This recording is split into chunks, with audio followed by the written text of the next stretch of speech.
Okay, so welcome to HR Institute. So this is MK Reddy. So మనము ఇక్కడ already economy part 1 అనేది complete చేసుకోవడం జరిగింది. అయితే ఇక్కడ మనం చూస్తున్నాం ఎకానమీలో పార్ట్ 2 చూస్తున్నాం. ఎకానమీలో పార్ట్ 2 అనేది చూస్తున్నాం. అంటే ఇక్కడ మనకు సెకండ్ క్లాస్ అని. ఆల్రెడీ ఫస్ట్ క్లాస్ మనకు ఇక్కడ అగ్రికల్చర్కి సంబంధించి ఫస్ట్ క్లాస్ అనేది కంప్లీట్ అయింది. ఇప్పుడు మనము సెకండ్ క్లాస్ చూస్తున్నాం. ఇక్కడ మనకు అగ్రికల్చర్కు సంబంధించి అగ్రికల్చర్కి సంబంధించి సెకండ్ క్లాస్ చూస్తున్నాం. ఇక్కడ మోస్ట్ ఇంపార్టెంట్ టాపిక్ మనకి యూపీఎస్సి, అదేవిధంగా గ్రూప్ 1, అదేవిధంగా గ్రూప్ 2. ఇక్కడ చూసుకుంటే మ్యాక్సిమం నెంబర్ ఆఫ్ క్వశ్చన్స్ అనేది ఇక్కడ అగ్రికల్చరల్ నుంచి రావడానికి ఎక్కువ ఛాన్సెస్ ఉన్నాయి. ఇప్పుడు అగ్రికల్చరల్లో భాగం మనము క్లాస్ 1 అనేది కంప్లీట్ చేయడం జరిగింది. That was uploaded in the YouTube. అదేవిధంగా ఇక్కడ అగ్రికల్చరల్ సంబంధించి క్లాస్ 2 గురించి చూద్దాం. ఓకే, ఇక్కడ మనము ఆల్రెడీ చెప్పాం గ్రీన్ రెవల్యూషన్ అని ఇక్కడ హరిత విప్లవం అని క్లాస్ 1లో డిస్కస్ చేసాం. ఇక్కడ ఈ గ్రీన్ రెవల్యూషన్ని మనము ఇక్కడ స్ట్రాటజీ అంటాం, లేదా దీనే మిరాకిల్ అంటాం.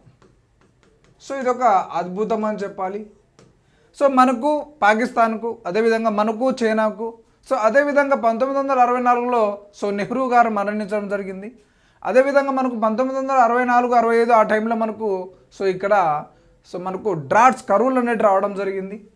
దాని కారణంగానే మనకు గ్రీన్ రెవల్యూషన్ అనేది 1966 నుంచి 69 మధ్య యాన్యువల్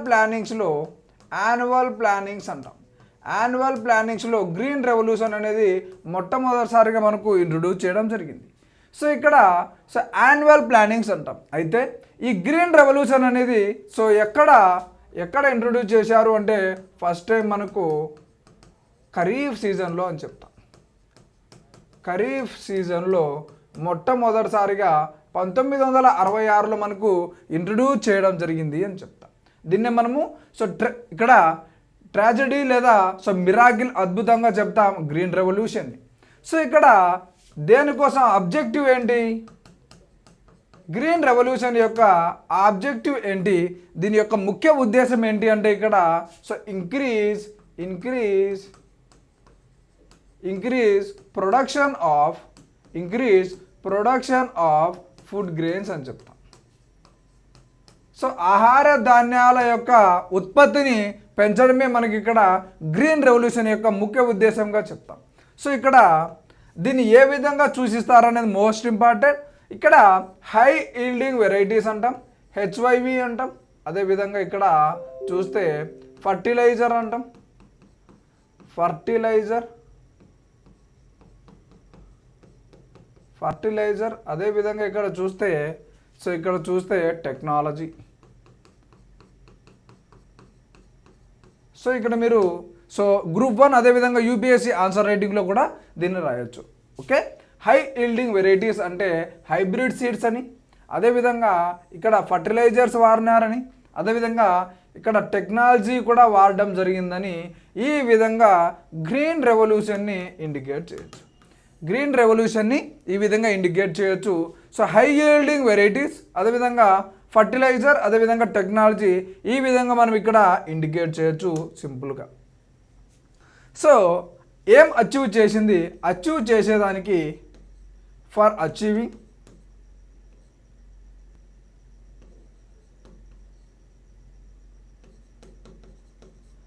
అచీవింగ్ స్టెప్స్.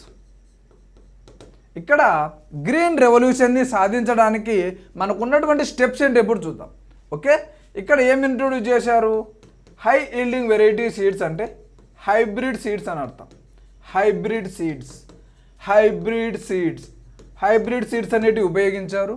నార్మల్గా మనకి నార్మల్ అంటే నాటు న్యాచురల్గా ఏవైతే లభిస్తాయో అవి ఉపయోగించే వాళ్ళు 1966 ముందు. కానీ ఇక్కడ కరువు వచ్చింది కాబట్టి, డ్రాట్ వచ్చింది కాబట్టి దాన్ని పూరించడానికే దాన్ని ప్రొడక్షన్ పెంచడానికి మనకు హైబ్రిడ్ సీడ్స్ అనేవి వాడడం జరిగింది గ్రీన్ రెవల్యూషన్లో.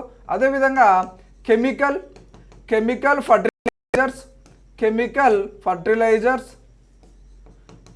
ఫర్టిలైజర్స్ అదేవిధంగా పెస్టిసైడ్స్ ఉపయోగించడం జరిగింది. ఓకే, కెమికల్ ఫర్టిలైజర్స్ అదేవిధంగా పెస్టిసైడ్స్ ఉపయోగించడం జరిగింది. ఇక్కడ ఇరిగేషన్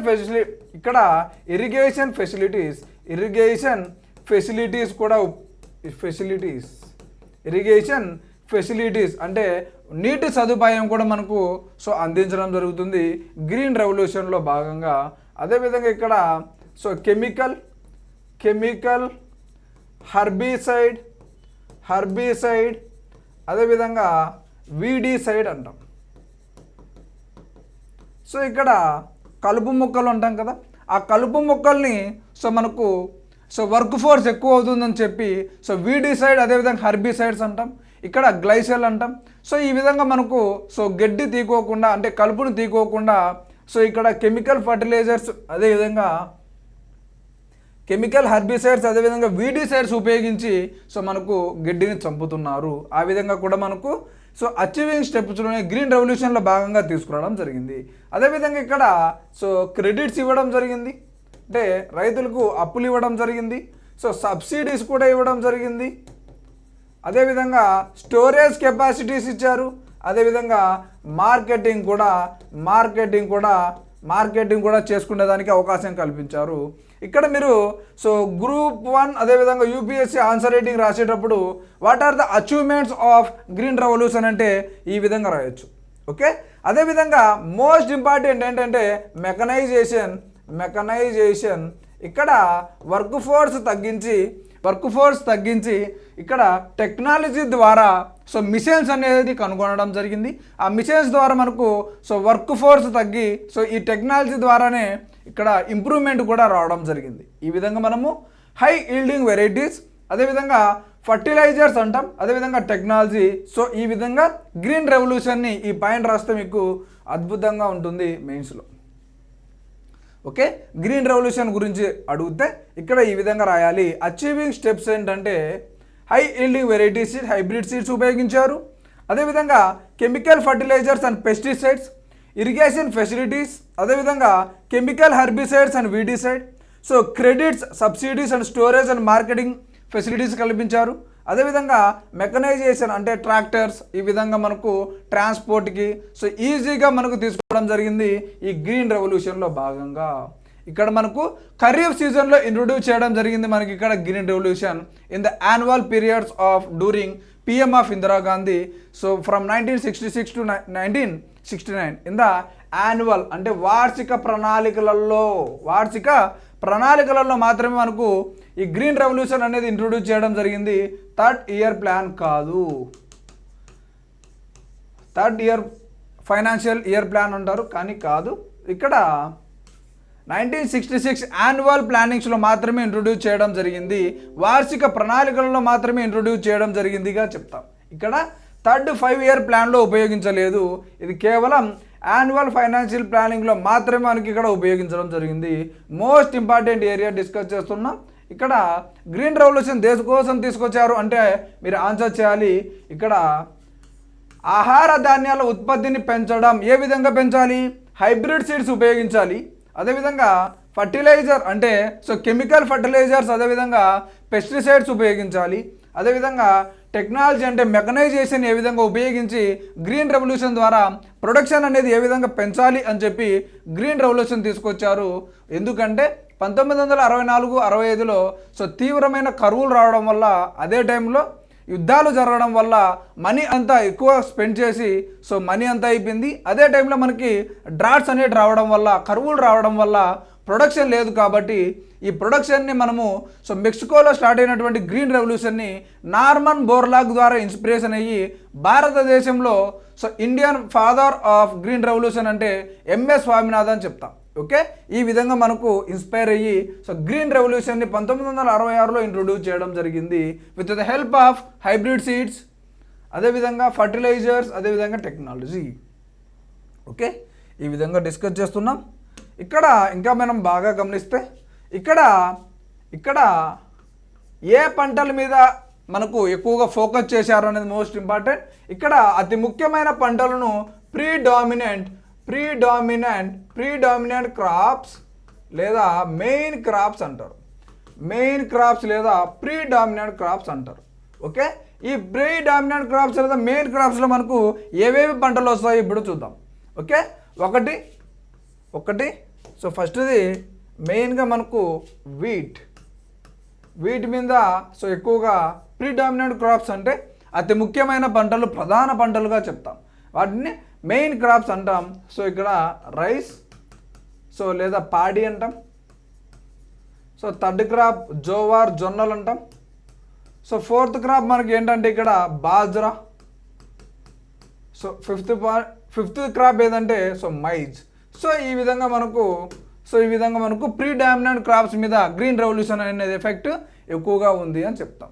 ఇక్కడ దేని మీద మనకు గ్రీన్ రెవల్యూషన్ అనేది దేని మీద కాన్సన్ట్రేషన్ చేశారు అంటే ఎక్కువగా మనం ఆన్సర్ చేయాలి కాన్సన్ట్రేటెడ్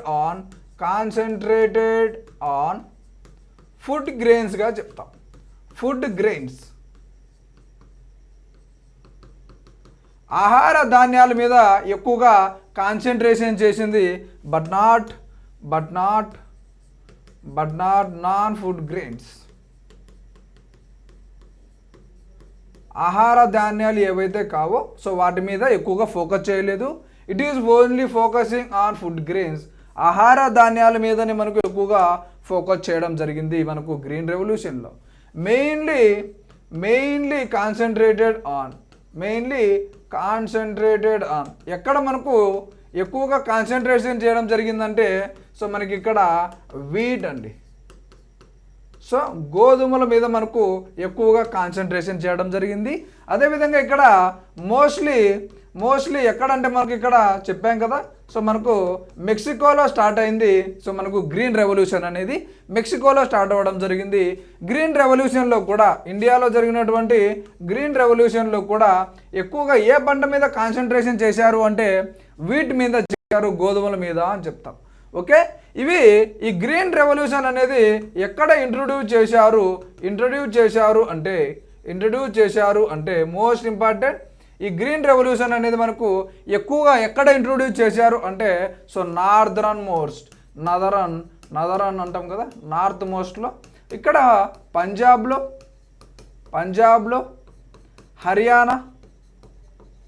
హర్యానా అదేవిధంగా ఇక్కడ వెస్ట్రన్ యూపీ ఈ ప్రాంతాలలో మనకు ఎక్కువగా కాన్సన్ట్రేషన్ చేయడం జరిగింది గ్రీన్ రెవల్యూషన్ని. ఓకే, గ్రీన్ రెవల్యూషన్ ఎక్కడ కాన్సన్ట్రేషన్ చేశారంటే ఎక్కువగా ఆన్సర్ చేయాలి సింపుల్గా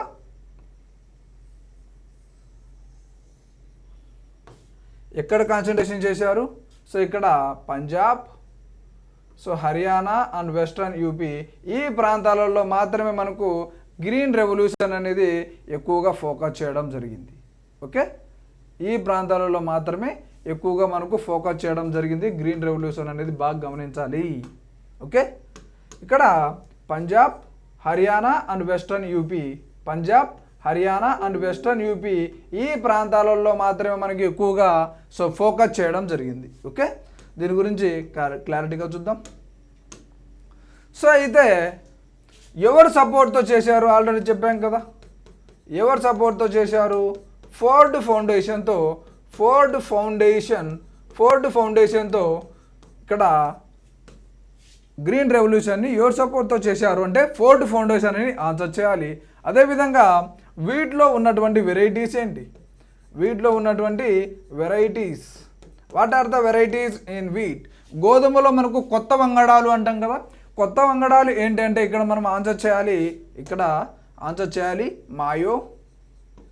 మాయో సో సహారో సో అదేవిధంగా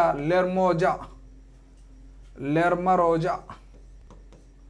సో ఇక్కడ వీటిలో మనకు ఎక్కువగా ఎక్కడ కాన్సన్ట్రేషన్ చేశారు అంటే సో మనకి ఇక్కడ గ్రీన్ రెవల్యూషన్ని నార్దర్న్ మోస్ట్ ఇండియాలో మనకి ఇక్కడ చూస్తే ఈ ఏరియా వస్తుంది. ఓకే, ఈ ఏరియా వస్తుంది సో ఎక్కువగా గ్రీన్ రెవల్యూషన్ అనేది. ఓకే, సో అదేవిధంగా మనం ఇక్కడ చూస్తే వీటిలో ఉన్నటువంటి రకాలు ఏంటంటే మాయో, సహారో అండ్ లెర్మోజా. సో ఈ విధంగా వీటిలో ఉన్నటువంటి కొత్త వంగడాలుగా చెప్తాం. ఓకే, ఆ విధంగా మనకు ఇక్కడ సో పాడీలో చూస్తే పాడీ వెరైటీస్లో చూస్తే ప్యాడీ వెరైటీస్, దీన్ని మనం వరి అంటాం కదా, ఇదే రైస్. ఓకే, ఇక్కడ పాడీలో చూస్తే వెరైటీస్ ఏమున్నాయి అంటే ఇక్కడ IR3, IR8, అదేవిధంగా ఇక్కడ IR8, అదేవిధంగా IR3 అనేటి ఈ విధంగా మనకు పాడీలో వెరైటీస్ ఉంటాయి. ఓకే, వీటిలో వెరైటీస్ ఏంటంటే ఇక్కడ మాయో, సహారోన్, లెర్మోజియా అని ఆన్సర్ చేయాలి. పాడీలో వెరైటీస్ ఏంటంటే IR3 అండ్ IR. ఇక్కడ మీరు బాగా గమనిస్తే IR అని ఎక్కడ ఉంటుందో అది మనకు రైస్కు సంబంధించిందని. సో R అంటే రైస్ అని గుర్తుపెట్టుకోండి. IR3 అండ్ IR8 అనేది మనకి ఇక్కడ సో రైస్కు సంబంధించినటి, వరి పంటకు సంబంధించినటి వీట్ వెరైటీస్ అంటే మనకు మాయో, సహారో అండ్ లెర్మరోజా అనేటి మనకు వెరైటీస్ ఉన్నాయి. ఎవరు సపోర్ట్తో చేశారు అంటే ఫోర్డ్ ఫౌండేషన్ అని ఆన్సర్ చేయాలి.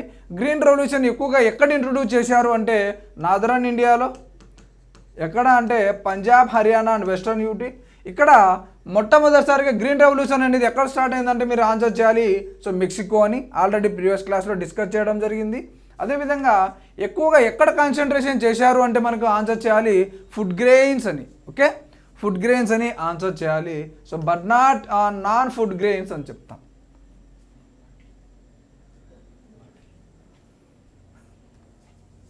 ఓకే, నాన్ ఫుడ్ గ్రెయిన్స్ అని మీరు ఆన్సర్ చేయాలి. ఓకే, ఈ విధంగా కేవలం సో అతి ముఖ్యమైన పంటల మీదనే మనకు ఈ గ్రీన్ రెవల్యూషన్ అనేది స్టార్ట్ అయింది. దాన్నే మనము ప్రీ డామినెంట్ క్రాప్స్ లేదా మెయిన్ క్రాప్స్ అని పిలుస్తాం. ఓకే, అదే మనకు wheat, rice, jowar, bajra and maize. Okay, వీటిని మనము ప్రీ డామినెంట్ క్రాప్స్ అంటే సో మెయిన్ క్రాప్స్ అంటాం. సో ప్రధాన పంటలుగా పిలవడం జరుగుతుంది. సో ఈ ప్రాంతంలో మనకు ఎక్కువగా సో నార్త్ ఇండియాలో ఉన్నటువంటి సో పంజాబ్, హర్యానా, అదేవిధంగా వెస్టర్న్ యూపీ, ఈ ప్రాంతాలలో మాత్రమే మనకు ఎక్కువగా సో దీన్ని సో ఉపయోగించడం జరిగింది green revolution. Okay, so next చూద్దాం. ఇక్కడ మనకు నార్మల్ సీడ్స్కి సో ఆన్సర్ రైటింగ్లో రాయొచ్చు మీరు. నార్మల్ సీడ్స్కి, అదేవిధంగా హైబ్రిడ్ సీడ్స్కి HYV అంటాం, హై ఈల్డింగ్ వెరైటీస్ అంటాం, HYV సీడ్స్ అంటాం, లేదా హైబ్రిడ్ సీడ్స్ అంటాం. సో ఈ రెండిటికున్న తేడా ఏంటో ఇప్పుడు క్లారిటీగా చూద్దాం. సో ఇక్కడ నార్మల్ సీడ్స్ అంటే సో ఇక్కడ మనకు సహజ సిద్ధంగా ఏర్పడినటువంటి విత్తనాలనే సో మనం ఇక్కడ నార్మల్ సీడ్స్ అంటాం. ఇక్కడ ట్రెడిషనల్ వెరైటీస్ ఉంటాయి. ట్రెడిషనల్ వెరైటీస్ ఉంటాయి. సాంప్రదాయబద్ధంగా ఉన్నటువంటి సో ఒక క్రాప్ పండింటుంది కదా, సో ఆ క్రాప్లో నుంచి విత్తనాలు తీసి నెక్స్ట్ క్రాప్స్ ఉపయోగిస్తుంటారు. వాటిని మనము నార్మల్ సీడ్స్ అంటాం. ఇక్కడ క్రాప్ డ్యూరేషన్ అంటే సో పంట యొక్క కాలం అనేది సో నార్మల్ ట్రెడిషనల్ వేలో చూస్తే 6 నుంచి 8 మంత్స్ ఆఫ్ టైం పడుతుంది. 6 నుంచి 8 నెలల టైం పడుతుంది మనకు ట్రెడిషనల్ వేలో చూస్తే. అదేవిధంగా సో సంవత్సరంలో కేవలం సింగిల్ క్రాప్ మాత్రమే సో పండించడానికి అవకాశం ఉంటుంది. అందుకే మనకు 1964-65 ఆ టైంలో మనకు ఇక్కడ సో మనకు ఆ టైంలో కరువులు అనేది రావడం జరిగింది. కేవలం వర్షం మీద ఆధారపడే పంటల్ని ట్రెడిషనల్ వెరైటీస్ అంటాం. అదేవిధంగా ఇక్కడ చూస్తే ప్రొడక్షన్ తక్కువ. సో ప్రొడక్షన్ తక్కువ ఎందుకు అంటున్నామంటే క్రాప్ డ్యూరేషన్ 6 నుంచి 8 నెలల వరకు ఉంటుంది. సో కేవలం సంవత్సరంలో ఒకే క్రాప్ పండుతుంది కాబట్టి ప్రొడక్షన్ అనేది తగ్గుతుంది. సో ఇక్కడ సో పెస్ట్ అటాక్స్ ఎక్కువ అవుతాయి. సో మనకు ఎటువంటి కెమికల్ ఫెర్టిలైజర్స్ మనం ఉపయోగించాం కాబట్టి పెస్ట్ అటాక్స్ అనేవి ఎక్కువ అవుతాయి. అదేవిధంగా సో ఈల్డ్ అంటాం. సో ఫైనల్గా వచ్చే ఈల్డ్ ఉత్పత్తి కూడా మనకు సో తక్కువ అవుతుంది, ప్రొడక్షన్ కూడా తక్కువ అవుతుంది. ఇక్కడ ఎటువంటి ఫర్టిలైజర్స్ ఉపయోగించాం, ఎటువంటి ఫర్టిలైజర్స్ అనేవి ఉపయోగించాం. అందుకే ఇక్కడ మనకు పెస్ట్ అటాక్స్ అనేవి ఎక్కువగా వస్తాయి. ఓకే, ఇక్కడ పురుగుల మందులు కొడుతుంటారు కదా, సో ఇక్కడ పెస్ట్ అటాక్స్ అంటాం వాటిని. ఇక్కడ కేవలం బై రెయిన్, సో రెయిన్ మీద ఆధారపడి ఉంటుంది. సో దాన్ని మనము ఖరీఫ్ సీజన్ అంటాం. ఇక్కడ ఖరీఫ్ సీజన్ మాత్రమే ఉంటుంది, రబీ అండ్ జైద్ ఉండవు. ఎందుకంటే ఆ టైంలో మనకు వర్షాలు పండవు కాబట్టి కేవలం ఖరీఫ్ సీజన్ మీద ఆధారపడి ఉంటాయి, నార్మల్ సీడ్స్గా చెప్తాం. అయితే దీనిని రూపుమాపాలని చెప్పే మనకు గ్రీన్ రెవల్యూషన్ అనేది తీసుకురావడం జరిగింది. ఓకే, దీనికి సో ఎక్స్టెన్షన్లో భాగంగానే దీనికి వ్యతిరేకంగానే ఇక్కడ ప్రొడక్షన్ తక్కువ ఉంది కదా, ఆ ప్రొడక్షన్ పెంచాలని చెప్పి హై వీల్డింగ్ వెరైటీస్ తీసుకురావడం జరిగింది. ఈ ప్లేస్లో హైబ్రిడ్ సీడ్స్ తీసుకురావడం జరిగింది. హైబ్రిడ్ సీడ్స్ అనేవి తీసుకురావడం జరిగింది. అదేవిధంగా డ్యూరేషన్ లెస్, క్రాప్ యొక్క పంట యొక్క సో కాల పరిమితి మనకు తగ్గుతుంది. సో అదేవిధంగా ఇక్కడ లెస్ దాన్ 3 months ఉంటుంది. సో ఇక్కడ లెస్ దాన్ 3 months ఉంది కాబట్టి సంవత్సరంలో 2 నుంచి 3 క్రాప్స్ అనేటి మనం ఇక్కడ సో ఉపయోగించుకోవచ్చుగా చెప్తాం. ఇక్కడ కేవలం ఒకే ఒక క్రాప్ ఉంటుంది కాబట్టి ప్రొడక్షన్ మరియు ఈల్డ్ అనేది తగ్గుతుంది. ఇక్కడ ప్రొడక్షన్ పెరుగుతుంది, అదేవిధంగా ఈల్డ్ కూడా పెరుగుతుందిగా చెప్తాం. ఇదే మీకు సో ఆన్సర్ రైటింగ్లో రాయొచ్చు. సో మనం ఇక్కడ సో 1966 గ్రీన్ రెవల్యూషన్కి ముందు ఏ విధంగా ఉంది, తర్వాత ఏ విధంగా ఉంది అనే టైంలో మీరు ఆన్సర్ చేయొచ్చు. ఇక్కడ ఏం ఉపయోగించారు, కెమికల్ ఫర్టిలైజర్స్ అదేవిధంగా పెస్టిసైడ్స్. ఓకే, ఇక్కడ ఎరువులు మరియు సో పురుగు మందులు అంటాం కదా, so chemical fertilisers and chemical pesticides. ఇక్కడ ఎటువంటి కెమికల్ని ఉపయోగించడం జరుగుతుంది. ఇక్కడ మోస్ట్ ఇంపార్టెంట్ థింగ్ ఏంటంటే ఇరిగేషన్ ఫెసిలిటీస్ అని చెప్తాం. Irrigation facilities. So water source అనేది అవైలబుల్గా ఉంటుంది. దేనికోసం ఇక్కడ వాటర్ అనేది దేనికి ఉపయోగం అంటే ఫర్ డిసాల్వింగ్ దేన్ని కరిగించడానికి, కెమికల్ ఫర్టిలైజర్స్ని సో కరిగించడానికి మనకు ఇరిగేషన్ కావాలి. మనం ప్రొడక్షన్ ఎక్కువ కావాలంటే ఖచ్చితంగా సో కెమికల్ ఫర్టిలైజర్స్ ఉపయోగించాలి. కాబట్టి గ్రీన్ రెవల్యూషన్లో భాగంగా సో ఖచ్చితంగా కెమికల్ ఫర్టిలైజర్స్ అనేటి సో మనకు ఆ చెట్టుకు పడాలి అంటే ఖచ్చితంగా సో మనం వాటర్ అనేది ఉపయోగించాలి, వాటిని కరిగించడానికిగా చెప్తాం. అదేవిధంగా ఇక్కడ so NH2 so CO, carbon monoxide and NH2. ఈ విధంగా మనము సో NPK అంటాం, నైట్రోజన్ ఫాస్ఫరస్ అండ్ పొటాషియం. ఈ విధంగా చెప్తాం కదా. ఇవి జనరల్గా 4:2:1లో ఉంటాయి. జనరల్గా ఇవి 4:2:1 రేషియోలో ఉంటాయి. ఇవి ఎక్కువగా ఉపయోగించడం వల్ల ఏమవుతుందంటే ఇక్కడ డబల్ అవుతాయి. ఇవి డబల్ అవ్వడం వల్ల మనకు సో స్టార్టింగ్లో ప్రొడక్షన్ అనేది బాగా ఉంటుంది. సో మనకు సో మోర్ అండ్ మోర్ ఉపయోగించడం వల్ల సో 3 to 4 yearsలో మనకు సో టోటల్గా ల్యాండ్ అనేది కొలాప్స్ అవుతుంది, ప్రొడక్షన్ అనేది ఆగిపోతుంది. సో 4:2:1 రేషియోలు ఎప్పుడైతే ఉంటాయో అప్పుడు మనకు ప్రొడక్షన్ బాగా వస్తుంది. ఎక్కువగా మనము యూరియా అండ్ ఫాస్ఫేట్స్ వాడడం వల్ల మనకు సో సాయిల్ లాస్ అవుతాం. ఓకే, సాయిల్ లాస్ అనేది అవ్వడం జరుగుతుంది. ఓకే, ఈ విధంగా మనకు సో దీన్నే మనము మైక్రోన్యూట్రియంట్స్ అంటాం. మ్యాక్రోన్యూట్రియంట్స్ అనేటి సో లిమిటెడ్ రూపంలో ఉండాలి. ఎప్పుడైతే 8:4:1 రూపంలో ఉంటుందో సాయిల్ అంతా పొల్యూట్ అవుతుంది, మనం పండించే పంటలు కూడా కెమికల్స్ అనేటివి ఎక్కువగా ఉండడం జరుగుతుంది. సో ఫైనల్గా మనకు స్టార్టింగ్లో అయితే ఇక్కడ గ్రీన్ రెవల్యూషన్ అనేది ఉపయోగపడింది. కానీ సో పోంగా మనకు ఏమైందంటే so chemical fertilisers and pesticides అనేవి ఉపయోగించడం వల్ల సో మనకు సో డేంజరస్ డిసీజెస్ అనేవి రావడం జరుగుతుంది. ఓకే, ఈ విధంగా మనకు సో దీని గురించి కూడా నెగిటివిటీ అనేది ఏ విధంగా స్ప్రెడ్ అవుతుందో చూద్దాం. అదేవిధంగా సో క్రెడిట్స్ కూడా ఇవ్వడం జరిగింది. క్రెడిట్ కూడా సో రైతులకు ఇవ్వడం జరిగిందిగా చెప్తాం. ఓకే, ఇక్కడ బోర్వెల్స్ కూడా ఎక్కువగా ఉపయోగించడం జరిగింది. బోర్వెల్స్ సో వాటర్ కావాలి అంటే ఖచ్చితంగా బోర్వెల్స్ కావాలి కదా. సో ఇక్కడ సో నార్మల్గా మనకు ప్రీవియస్ టైమ్స్లో ఒక సో 40 to 50 years బ్యాక్ మనకి సో మ్యాక్సిమం సో 10 to 20 feetsలో మనకి వాటర్ ఉండేవి. కానీ ఈ గ్రీన్ రెవల్యూషన్ రావడం వల్ల ఏమైంది అంటే సో మనకు వాటర్ అనేది ఎక్కువగా కావాలి కాబట్టి సో ప్రొడక్షన్ పెంచేదానికి ఖచ్చితంగా వాటర్ అనేది ఎక్కువగా రావాలి కాబట్టి సో మనకి ఎక్కువగా బోర్వెల్స్ అనేటివి ఉపయోగించడం జరిగింది. వాటర్ అనేటి సో డౌన్కి వెళ్ళడం జరిగింది. ఈ విధంగా మనకి సో వాటర్ లెవెల్స్ కూడా సో పొయ్యగుద్ది అంటే సో ఇయర్ బై ఇయర్ మనకు వాటర్ లెవెల్స్ కూడా భూమిలో తగ్గుతూ ఉండడం మనము గమనించడం జరిగింది. ఓకే, ఎక్కువగా బోర్వెల్స్ ఉపయోగించారు. సో రైతులకి సో అప్పులు ఇచ్చారు. ఇరిగేషన్ ఫెసిలిటీస్ ఏ విధంగా బోర్వెల్స్ ద్వారా. సో ఇక్కడ కేవలం ఒకే క్రాప్ ఇక్కడ పండిస్తే ఇక్కడ 2 నుంచి 3 క్రాప్లు పండిస్తున్నారు సంవత్సరంలో. So after high yield varieties అంటాం. హైబ్రిడ్ సీడ్స్ వచ్చిన తర్వాత దాని యొక్క క్రాప్ యొక్క టైం పీరియడ్ అనేది తగ్గుతుంది కాబట్టి సంవత్సరంలో 2 నుంచి 3 పంటలు ఉపయోగిస్తాం. ఎందుకంటే బోర్ల ద్వారా ఇరిగేషన్ ఫెసిలిటీస్ కూడా ఉన్నాయి కాబట్టి. ఓకే, ఇప్పుడు నెక్స్ట్ చూద్దాం. సో ఇక్కడ ఫెయిల్యూర్స్ చూద్దాం. సో మోస్ట్ ఇంపార్టెంట్ ఆన్సర్ రైటింగ్లో రాయొచ్చు మీరు. సో ఫెయిల్యూర్స్ ఏంటంటే సో ఇక్కడ చూస్తే ఎన్విరాన్మెంట్ లాస్ అవుతుంది, పర్యావరణం దెబ్బతింటుంది, కెమికల్ ఫెర్టిలైజర్స్ అండ్ పెస్టిసైడ్స్ అనేవి ఉపయోగించడం వల్ల ఎన్విరాన్మెంట్ అనేది లాస్ట్ అవుతుంది. సో ఇది చెప్పాను కదా, వాటర్ లెవెల్స్ అనేటివి డౌన్ అవుతాయని, డౌన్ అవుతాయి. సో అదేవిధంగా ఇక్కడ చూస్తే నార్త్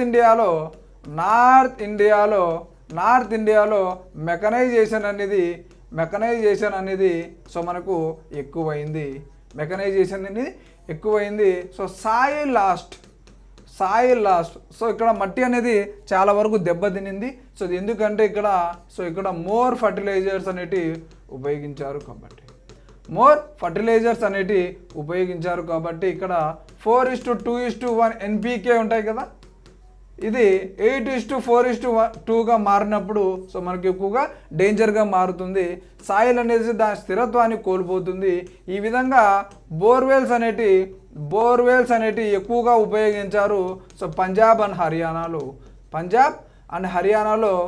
హర్యానాలో బోర్వెల్స్ అనేటివి ఎక్కువగా ఉపయోగించడం జరిగింది. ఈ విధంగా మనకు ఓవర్ ఎక్స్ప్లాయిటేషన్ అంటే ఎక్కువగా మనము సో వాటర్ తోడడం వల్ల, ఎక్స్ప్లాయిటేషన్ అంటే ఎక్కువగా ఉపయోగించడం వల్ల సో బోర్వెల్స్ ఇక్కడ ఏమని చెప్పడం జరిగిందంటే 2030 నాటికి సో పంజాబ్ అండ్ హర్యానా అనేటి సో డెజర్ట్గా మారేదానికి ఛాన్సెస్ ఉన్నాయని మనకు శాస్త్రవేత్తలు చెప్తున్నారు. ఎందుకంటే బోర్వెల్స్లో మనకు సో ఉపయోగించడం వల్ల సో ఈ విధంగా వాటర్ లెవెల్స్ ఉన్నటువంటివి సో ఈ విధంగా మనకు డౌన్కి తగ్గిపోతూ ఉండడం వల్ల ఖచ్చితంగా ఆ ప్రాంతం అంతా డ్రై ఏరియా అయిపోతుంది. సో మనకు వర్షాలు కూడా తక్కువ పడతాయి కాబట్టి సో ఆ ఏరియాలో మనకు సో డ్రైనేజ్ ఏర్పడుతుంది. డెజర్టిఫికేషన్గా మనకు ఇక్కడ ఎడారీకరణగా మారేదానికి కూడా ఛాన్సెస్ ఉన్నాయి. ఇదే విధంగా మనము బోర్వెల్స్ ఎక్కువగా హర్యానా అండ్ పంజాబ్లలో ఉపయోగిస్తే 2030 నాటికి అని శాస్త్రవేత్తలు కూడా చెప్పడం జరిగింది. ఓకే, సో ఇక్కడ నెగటివ్స్ చూద్దాం. గ్రీన్ రెవల్యూషన్ వల్ల మనకు వచ్చినటువంటి నెగటివ్స్ చూద్దాం. సో నాన్ ఫుడ్ గ్రెయిన్స్ మీద లెఫ్ట్ అవుట్. నాన్ ఫుడ్ గ్రెయిన్స్ని పట్టించుకోలేదుగా చెప్తాం. అదేవిధంగా ఎక్సెసివ్ యూజ్ ఆఫ్ కెమికల్స్ని ఎక్కువగా ఎక్సెస్గా ఉపయోగించారు. వాటర్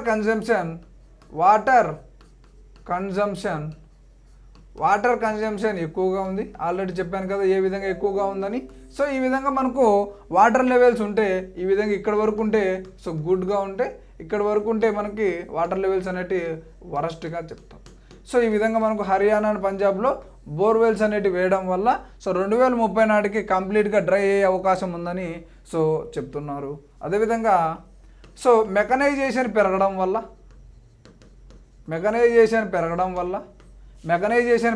వల్ల సో అన్ఎంప్లాయ్మెంట్ అనేది ఎక్కువగా అయింది.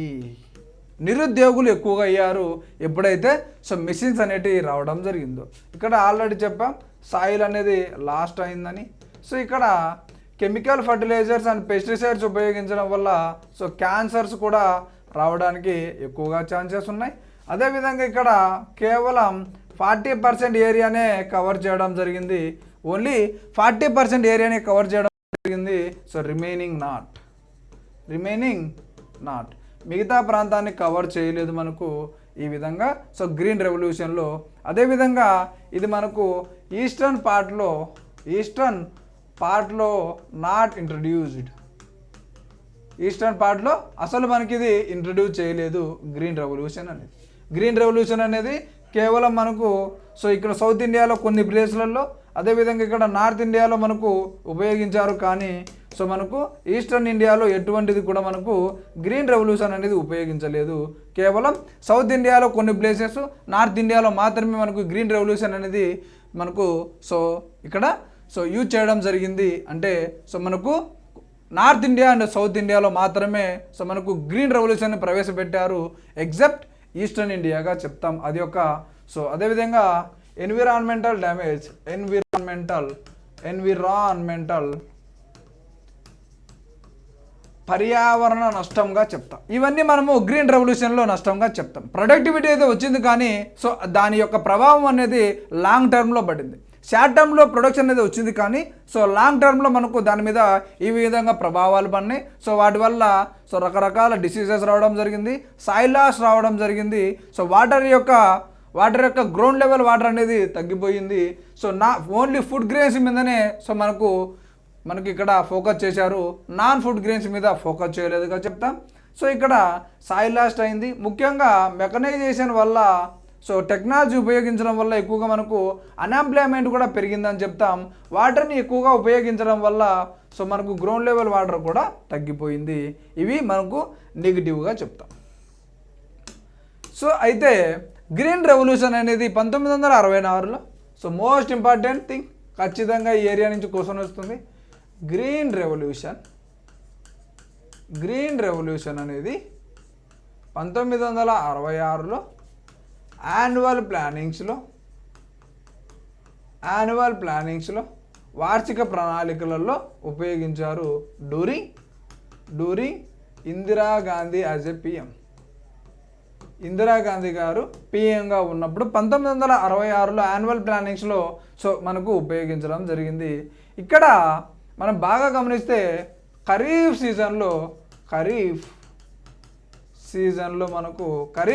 సీజన్లో మనకు ఇంట్రొడ్యూస్ చేయడం జరిగింది. సో ఈ విధంగా చూస్తే సో ఇక్కడ జూలై టు సో అక్టోబర్గా చెప్తాం. సో మనకు వర్షాకాలంగా చెప్తాం కదా. సో సౌత్ ఈస్ట్ మాన్సూన్స్ అని, సౌత్ వెస్ట్ మాన్సూన్స్ అని, ఋతుపవనాలు అంటాం కదా. సో దాటి వల్ల మనకి 85% of rains coming from the so south west మాన్సూన్గా చెప్తాం. సో ఇక్కడ మాన్సూన్ రెయిన్స్ అనేటి సౌత్ వెస్ట్ మాన్సూన్స్ అంటే 85% rains come to India from south west monsoons. అంటే ఋతుపవనాల వల్లనే మనకు సో వర్షం అనేది ఎక్కువగా వస్తుందిగా చెప్తాం. అందుకే ఇక్కడ మనకి ఖరీఫ్ సీజన్లో ఇంట్రొడ్యూస్ చేయడం జరిగింది. ఈ గ్రీన్ రెవల్యూషన్ అనేది ఇంపాక్ట్ అనేది ఏ విధంగా ఉందో చూద్దాం. గ్రీన్ రెవల్యూషన్ యొక్క ఇంపాక్ట్ అనేది ఏ విధంగా ఉందో చూద్దాం. మోస్ట్ ఇంపార్టెంట్ థింగ్, ఇక్కడ మనకి బెనిఫిటెడ్ క్రాప్స్ ఉంటాయి. సో మనకు బెనిఫిటెడ్ క్రాప్స్ ఉంటాయి, అదేవిధంగా నెగటివిటీ అఫెక్టెడ్ క్రాప్స్ ఉంటాయి. సో ఇక్కడ మనకు బాగా గమనిస్తే మోస్ట్ ఇంపార్టెంట్, చాలా టైమ్స్ మనకు సో ఎగ్జామ్స్లో అడగడం జరిగింది. సో మనకు గ్రీన్ రెవల్యూషన్లో ఏ పంటలు సక్సెస్ అయినాయి, ఏ పంటలు ఫెయిల్యూర్స్ అనేవి ఇక్కడ మనకు మోస్ట్ ఇంపార్టెంట్. ఇక్కడ మీరు బాగా గమనిస్తే ఆహార పంటలు అంటాం, సో ఫుడ్ క్రాప్స్ అంటాం, వీట్ అండ్ రైస్ మాత్రమే మనకు, రైస్ అంటే పాడి అంటాం. సో మనకి ఇక్కడ ఫుడ్ క్రాప్స్ అని చెప్తాం, వీట్ అండ్ రైస్ పాడి. సో ఇవి సక్సెస్ అయినాయి. సో అదేవిధంగా commercial crops, most important commercial crops అనేటి సో కాటన్ అండ్ చిల్లీ కూడా మనకు సో బాగా సక్సెస్ వచ్చింది. అదేవిధంగా ఆయిల్ సీడ్స్ కూడా మనకి ఇక్కడ సో గ్రౌండ్ నట్ అదేవిధంగా సో సన్ఫ్లవర్, అదేవిధంగా సన్ఫ్లవర్, అదేవిధంగా ఇక్కడ వెజిటేబుల్స్ అండి. వెజిటేబుల్స్ ఏవి సక్సెస్ అయినాయి అంటే పొటాటో అండ్ టమోటో. ఈ విధంగా మనకు గ్రీన్ రెవల్యూషన్లో సక్సెస్ అయినటువంటి పంటలు ఏవంటే ఇక్కడ ఆహార పంటలలో అయితే వీట్ అండ్ రైస్, కమర్షియల్ క్రాప్స్లో అయితే కాటన్ అండ్ చిల్లీ అంటే వాణిజ్య పంటలు, నూనె విత్తనాలు ఇక్కడ ఆయిల్ సీడ్స్ అంటాం, గ్రౌండ్ నట్ అండ్ సన్ఫ్లవర్. వెజిటేబుల్స్లో అయితే పొటాటో అండ్ టమోటోగా చెప్తాం. అదేవిధంగా నెగిటివ్లీ అఫెక్టెడ్ ఏంటంటే పల్సెస్ అని చెప్తాం. మోస్ట్ ఇంపార్టెంట్ పల్సెస్ అనేది మనకు ఎటువంటి మనకు గ్రోత్ లేదు, ప్రొడక్షన్ కూడా లేదు. ఓకే, ఈ విధంగా ఉండడం జరిగింది. ఓకే, బెనిఫిటెడ్ క్రాప్స్, అదేవిధంగా నాన్ బెనిఫిటెడ్ లేదా నెగిటివిటీ అఫెక్టెడ్ క్రాప్స్గా చెప్తాం. ఈ విధంగా గ్రీన్ రెవల్యూషన్ యొక్క ఇంపాక్ట్ అనేది ఏ విధంగా ఉందంటే మీరు ఈ విధంగా ప్రిలిమ్స్కు అదేవిధంగా ఈ విధంగా మీరు ఆన్సర్ చేసేదానికి కూడా ఎక్కువ ఛాన్సెస్ ఉన్నాయి.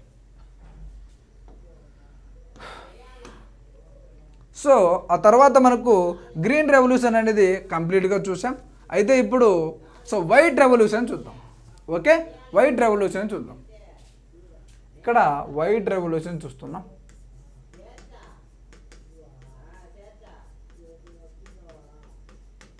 వైట్ రెవల్యూషన్నే మనము దేనికోసం వచ్చిందంటే మిల్క్ ప్రొడక్షన్ కోసం వచ్చింది. మిల్క్ ప్రొడక్షన్ కోసం వచ్చింది ఇక్కడ మనకి వైట్ రెవల్యూషన్ అనేది. మిల్క్ ప్రొడక్షన్ కోసం వచ్చింది ఇక్కడ వైట్ రెవల్యూషన్ అనేది. ఓకే, మిల్క్ ప్రొడక్షన్ కోసం ఇక్కడ వచ్చింది మనకు ఇక్కడ మనకు వైట్ రెవల్యూషన్ అనేది. ఇక్కడ బాగా గమనిస్తే ఫాదర్ ఆఫ్ గ్రీన్ రెవల్యూషన్ అంటే ఫాదర్ ఆఫ్ గ్రీన్ రెవల్యూషన్ ఎవరు అంటే Verghese Kurien. Who is the father of white revolution అంటే మీరు ఆన్సర్ చేయాలి వర్గీస్ కురియన్ అని. ఓకే, అదేవిధంగా ఇక్కడ ఈ వైట్ రెవల్యూషన్ అనేది ఎక్కడ స్టార్ట్ అయిందంటే గుజరాత్ ప్రాంతంలో స్టార్ట్ అయింది. ఓకే, ఈ గుజరాత్ ప్రాంతంలో ఇక్కడ మనకు కిసిబాల్ పటేల్, అదేవిధంగా ఎస్వి పటేల్ గారు మనకి ఇక్కడ గ్రీన్ రెవల్యూషన్ని స్టార్ట్ చేయడం జరిగింది. కిసిబాయ్ పటేల్ అదేవిధంగా ఎస్వి పటేల్ గారు ఈ విధంగా మనకు ఎంపీయూగా స్టార్ట్ చేశారు. సిఎంపియుగా స్టార్ట్ చేశారు 1966లో. దాన్ని ఆనంద్ డిసిఎండియుగా అయింది. సిఎంపియుగా అయితే అది మనకు ఆనంద్ డిసిఎండియుగా అయింది. ఆ తర్వాత అమూల్ అయింది. ఓకే, ఈ విధంగా మనకు ట్రాన్స్ఫార్మ్ అవుతూ రావడం జరిగింది. ఇక్కడ మనం బాగా గమనిస్తే అమూల్ రావడం జరిగింది. ఇక్కడ ఈ అమూల్ నుంచి 1965లో ఎన్డీడీబీ అయింది. NDDB most important. ఇక్కడ ఇవి అడగరు కానీ మీకు ఏ విధంగా ట్రాన్స్ఫార్మ్ అయిందో ఇక్కడ చూస్తున్నాం. ఓకే, ఏ విధంగా ట్రాన్స్ఫార్మ్ అవుతుందో చూద్దాం. ఈ ఎన్డీడీబీని నేషనల్ డైరీ డెవలప్మెంట్ బోర్డ్ అంటాం. మోస్ట్ ఇంపార్టెంట్ ఈ ఎన్డీడీబీ అనేది నేషనల్ డైరీ డెవలప్మెంట్ బోర్డ్. ఈ నేషనల్ డైరీ డెవలప్మెంట్ బోర్డ్ అనేది ఎన్డీడీబీ అనేది ఎక్కడి నుంచి ఫామ్ అయింది? అమూల్ నుంచి ఎన్డీడీబీగా ఫామ్ అయింది 1965లో. దీన్ని ఎవరు ఫామ్ చేశారు అనేది మోస్ట్ ఇంపార్టెంట్. ఎవరు ఫామ్ చేశారంటే ఆనంద్ అనే ఫామ్ చేస్తే దీనికి ఇక్కడ చైర్మన్గా ఎవరున్నారంటే వర్గీస్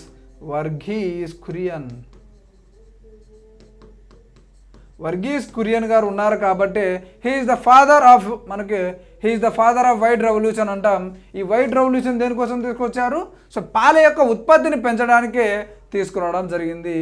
దీనికే వర్గీస్ కురియన్ గారు మనకు చైర్మన్గా ఉన్నారు. He is the father of white revolution అని ఆన్సర్ చేయాలి. ఓకే, ఈ విధంగా మనకు నేషనల్ డైరీ డెవలప్మెంట్ బోర్డు అనేది ఏర్పడింది కదా. ఆ తర్వాత మనకు ఇక్కడ బాగా గమనిస్తే నేషనల్ డైరీ రీసెర్చ్ ఇన్స్టిట్యూట్ అనేది ఇక్కడ ఇంకొకటి ఉంది. National Dairy Research Institute. National Dairy Institute అనేది హర్యానాలో ఉంది, హర్యానాలో కర్నూల్లో. ఇక్కడ మీరు బాగా గమనించాలి, నేషనల్ డైరీ డెవలప్మెంట్ బోర్డు అనేది మనకి ఎక్కడ ఉందంటే సో గుజరాత్లో ఉంది.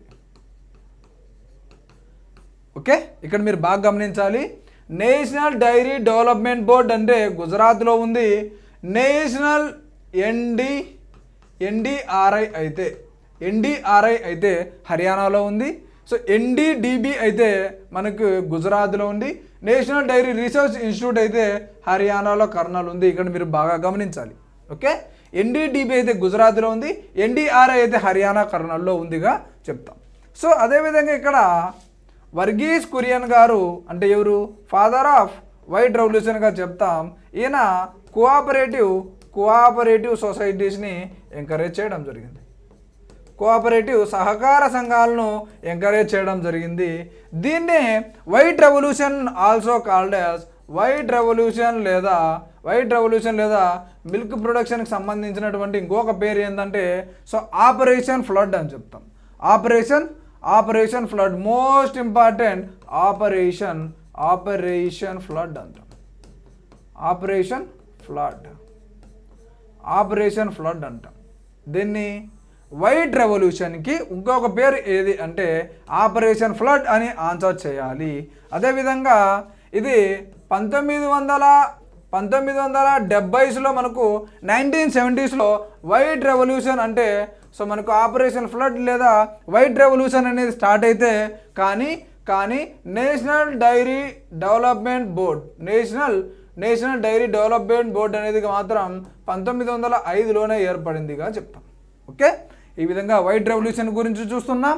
ఈ వైట్ రెవల్యూషన్ని ఆపరేషన్ ఫ్లడ్ అంటారు. So it was introduced in the year of 1970s అని చెప్తాం. 1970స్లో వైట్ రెవల్యూషన్ అనేది స్టార్ట్ అవుతుంది. సో దాని పేరే ఆపరేషన్ ఫ్లడ్గా చెప్తాం. So who is the father of white revolution అంటే వర్గీస్ కురియన్ అని ఆన్సర్ చేయాలి. సో ఎక్కడ స్టార్ట్ అయింది అంటే మనకు గుజరాత్లో స్టార్ట్ అయింది. సో కిసీభాయ్ పటేల్ అదేవిధంగా ఎస్వి పటేల్ వీళ్ళిద్దరు కలిసి సో ఎంపీయూగా స్టార్ట్ చేస్తే సో అది ఆనంద్ డిసిఎండియూగా అయితే సో దాన్ని అమూల్గా మార్చారు. ఆ తర్వాత అమూల్ని ఎన్డీడీబీగా మార్చారు. ఇక్కడ మోస్ట్ ఇంపార్టెంట్ ఈ NDDB National Dairy Development Board అనేది 1965లో మనకు స్టార్ట్ అయింది. అదేవిధంగా సో ఇక్కడ నేషనల్ డైరీ డెవలప్మెంట్ బోర్డు అయితే ఇక్కడ ఉంది.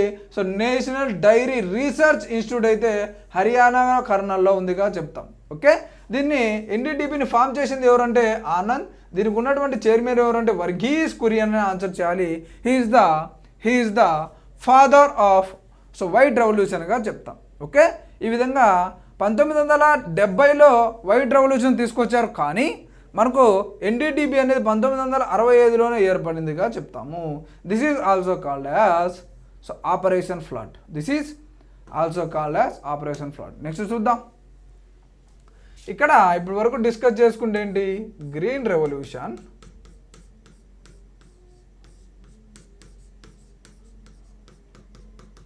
వైట్ రెవల్యూషన్,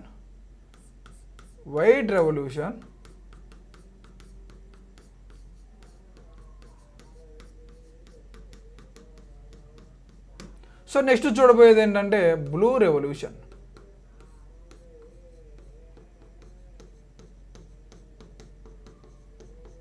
ఓకే, ఇక్కడ మనం చూస్తున్నాం గ్రీన్ రెవల్యూషన్కి ఫాదర్ ఎవరు, ఎంఎస్ స్వామినాథన్ కదా.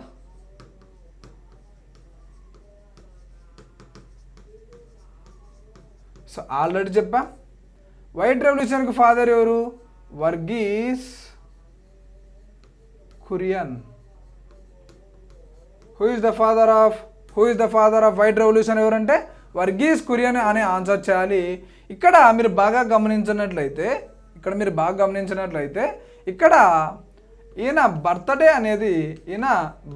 అనేది నవంబర్ 26. ఈ వర్గీస్ కురియన్ అనే ఆయన కేరళ పర్సన్. సో సింపుల్గా చూద్దాం. సో ఇక్కడ ఈయన బర్త్డే ఎప్పుడంటే November 26. సో ఈయన బర్త్డేనే సెలబ్రేట్ చేస్తారు. సో నేషనల్ మిల్క్ డేగా మోస్ట్ ఇంపార్టెంట్ నేషనల్ మిల్క్ డేగా సెలబ్రేట్ చేస్తారు. ఈయన బర్త్డేనే November 26. పార్టీలో ఉంది కదా మనకు కాన్స్టిట్యూషనల్ డే లేదా లా డే అంటాం. సో సంవిధాన్ దివస్ అంటాం, రాజ్యాంగ దినముగా చెప్తాం. సో ఇక్కడ November 26 వర్గీస్ కురియన్ గారు బర్త్డే కాబట్టి సో నేషనల్ మిల్క్ డేగా సెలబ్రేట్ చేస్తాము. మిల్క్ మ్యాన్ ఆఫ్ ఇండియాగా పిలుస్తారు. వర్గీస్ కురియన్ని మిల్క్ మ్యాన్ ఆఫ్ ఇండియా. ఎందుకంటే ఈయన సో పాల ఉత్పత్తిని పెంచడానికి వర్గీస్ కురియన్ గారు ఎంతగానో మనకు తోడ్పడ్డారు కాబట్టి సో మిల్క్ మ్యాన్ ఆఫ్ ఇండియాగా పిలవడం జరుగుతుంది. అయితే ఈ బ్లూ రెవల్యూషన్ దేనికోసం వచ్చింది? ఇది ఫుడ్ గ్రెయిన్ కోసం వచ్చింది, అది ఫుడ్ గ్రెయిన్స్ కోసం వచ్చింది. వైట్ రెవల్యూషన్ అనేది మిల్క్ ప్రొడక్షన్ కోసం వచ్చింది. సో ఇక్కడ బ్లూ రెవల్యూషన్ అనేది దేనికోసం వచ్చింది అంటే సో ఫిష్ డెవలప్మెంట్ కోసం, ఫిష్ యొక్క ప్రొడక్షన్ని పెంచడానికి కోసం. సో ఎప్పుడు తీసుకొచ్చారు అనేది మోస్ట్ ఇంపార్టెంట్ 1985. వైట్ రెవల్యూషన్ అనేది 1970, గ్రీన్ రెవల్యూషన్ అనేది 1966. Most important. 1966లో గ్రీన్ రెవల్యూషన్ వచ్చింది, 1970లో వైట్ రెవల్యూషన్ వచ్చింది. ఇక్కడ బ్లూ రెవల్యూషన్ అనేది 1985లో రావడం జరిగింది. దీన్ని ఎవరు డెవలప్ చేశారు అంటే సో డాక్టర్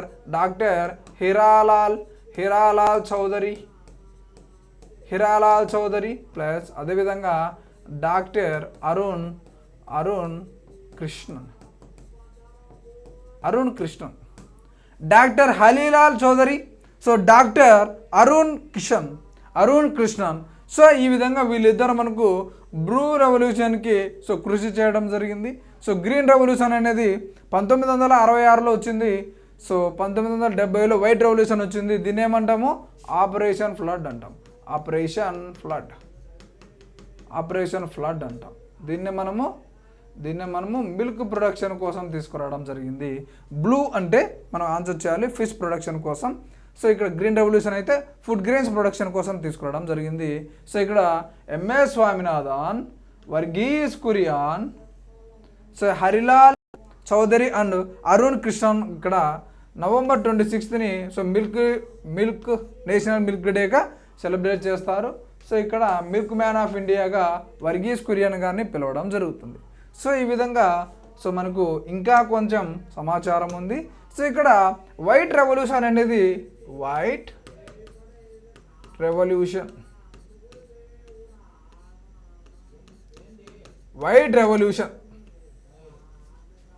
వైట్ రెవల్యూషన్ అనేది మనకు 3 స్టేజెస్లో జరిగింది, 3 ఫేజెస్లో జరిగింది. మోస్ట్ ఇంపార్టెంట్ ఈ వైట్ రెవల్యూషన్ అనేది మనకు సో 3 ఫేజెస్లో జరిగింది. మొదటి ఫేజ్ ఏంటో చూద్దాం. మోస్ట్ ఇంపార్టెంట్ ఫస్ట్ ఫేజ్ చూస్తున్నాం. 1970 నుంచి 80 మధ్య జరిగింది ఫస్ట్ ఫేజ్ అనేది. Most important topic. ఇక్కడ మీరు ఆన్సర్ రైటింగ్లో కూడా రాయొచ్చు. సో 1970 నుంచి 80 మధ్యలో మనకు ఫస్ట్ ఫేజ్ అనేది జరిగింది. సో ఇక్కడ కోఆపరేటివ్ సొసైటీస్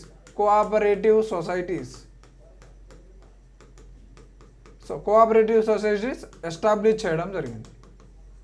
సో సహకార సంఘాలను ఎస్టాబ్లిష్ చేయడం జరిగింది. సో ఇక్కడ దేనికోసం తీసుకొచ్చారంటే supremacy over fresh milk markets. So ఇక్కడ ఫ్రెష్ మిల్క్ మార్కెట్స్ను ఏర్పాటు చేయడం జరిగింది సహకార సంఘాల ద్వారా. సో అదేవిధంగా ఇది ఫస్ట్ పేజ్లో only introduced in metro. So ఇక్కడ metropolitan cities. So more than 10 lakhs population ఉంటుంది కదా, వాటిని మనము మెట్రోపాలిటన్ సిటీస్ అంటాం. సో ఎగ్జాంపుల్స్ తీసుకుంటే మనకి ఎక్కడెక్కడ ఇంట్రడ్యూస్ చేశారు అని. So Delhi, Kolkata, so Chennai and Mumbai. So కేవలం మెట్రోపాలిటన్ సిటీస్లో మాత్రమే మనకు ఇంట్రడ్యూస్ చేయడం జరిగింది ఫస్ట్ ఫేజ్లో. ఇప్పుడు సెకండ్ ఫేజ్ చూద్దాం. ఓకే, సెకండ్ ఫేజ్ మొత్తం ఎన్ని ఫేజెస్ ఉన్నాయి? 3 ఫేజెస్లో ఇంట్రడ్యూస్ చేస్తే ఇప్పుడు మనము సెకండ్ ఫేజ్ అనేది చూస్తున్నాం. సెకండ్ ఫేజ్ అనేది చూస్తున్నాం. సో సెకండ్ ఫేజ్ అనేది ఏ ఇయర్ మధ్య ఉంటుందంటే 1981 నుంచి 85 మధ్య, 1981 నుంచి 85 మధ్య మనకు ఉండడం జరుగుతుంది. It was introduced in 18 states. 18 రాష్ట్రాలలో మనకు సో సెకండ్ ఫేజ్ అనేది 1981 నుంచి 85 మధ్య ఉంది. సో నియర్లీ 18 స్టేట్స్లో మనకు ఉపయోగించడం జరిగింది, ఇంట్రడ్యూస్ చేయడం జరిగింది. ఫైనల్గా సో థర్డ్ ఫేజ్ చూద్దాం. సో ఈ థర్డ్ ఫేజ్ అనేది 1985 నుంచి మోస్ట్ ఇంపార్టెంట్, సో 1996 వరకు ఉంది. థర్డ్ ఫేజ్ అనేది 1985 నుంచి 1996 మధ్య ఉంది. ఇది ఆల్ స్టేట్స్లో ప్లస్ ఆల్ యూటీస్లో అన్ని రాష్ట్రాలలో అన్ని కేంద్ర పాలిత ప్రాంతాల్లో మనకు ఇంట్రడ్యూస్ చేయడం జరిగింది. సో ఇక్కడ టార్గెట్ పెట్టుకున్నారు. ఏమని టార్గెట్ పెట్టుకున్నారు అంటే 1 crore litres of milk per day. ఒక రోజుకి 1 కోటి లీటర్ల మిల్క్ను ప్రొడ్యూస్ చేయాలని టార్గెట్ పెట్టుకున్నారు. మనకు థర్డ్ పేజ్లో మోస్ట్ ఇంపార్టెంట్ పాయింట్ డిస్కస్ చేస్తున్నాం. వైట్ రెవల్యూషన్ అనేది 1977లో తీసుకొస్తే వర్గూస్ కురియన్ గారు మనకు ఫాదర్గా చెప్తాం. He is the milk man of India. So his birthday as November 26 celebrated as national milk డేగా కూడా సెలబ్రేట్ చేసుకుంటాం. ఈ వైట్ రెవల్యూషన్ అనేది సో 3 విధాలుగా 3 ఫేజెస్లో మనకు విడుదల చేయడం జరిగింది. ఫస్ట్ పేజ్లో 1970 to 80, second page 1981 to 85 and third page is 1985 to 1996గా చెప్తాం. ఇక్కడ కేవలం మెట్రోపాలిటన్ సిటీస్లో మాత్రమే ఇంట్రడ్యూస్ చేయడం జరిగింది. ఇక్కడ కేవలం 18 రాష్ట్రాలలో మాత్రమే ఇంట్రడ్యూస్ చేయడం జరిగింది. ఇక్కడైతే మొత్తం దేశం అంతటా సో భారతదేశానికి సంబంధించిన భూభాగం మొత్తం ఇంట్రడ్యూస్ చేయడం జరిగింది. ఇంట్రడ్యూస్ చేసి ఏమని చెప్పారు అంటే సో ప్రతిరోజు 1 కోటి అంటే 1 crore లీటర్స్ ఆఫ్ మిల్క్ను ప్రొడక్షన్ చేయాలని చెప్పి సో థర్డ్ ఫేజ్ 1985 నుంచి 1996 మధ్య నియర్లీ 10 ఇయర్స్ పాటు మనకి ఇక్కడ సో శ్రమించడం జరిగింది. సో థర్డ్ ఫేజ్లో సో ఇది మనకు వైట్ రెవల్యూషన్ అనేది 3 ఫేజెస్లో ఉండడం జరుగుతుంది. ఓకే, ఈ విధంగా మనకు కేవలం only most important only white revolution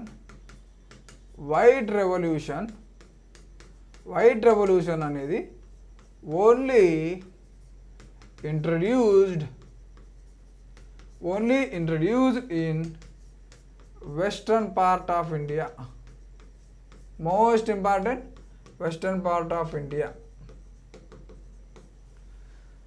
okay, western part of ఇండియాలో ఓకే పశ్చిమ భారతదేశంలో మాత్రమే మనకు వైట్ రెవల్యూషన్ అనేది మనకు సో ఇంట్రడ్యూస్ చేశారు. ఇక్కడ మోస్ట్ ఇంపార్టెంట్ థింగ్ అంటే ఎందుకు మనకు వెస్టర్న్ పార్ట్స్లోనే మనకు ఎక్కువగా ఇంట్రడ్యూస్ చేయడం జరిగిందంటే ఇక్కడ ఒకసారి క్లారిటీగా చూద్దాం.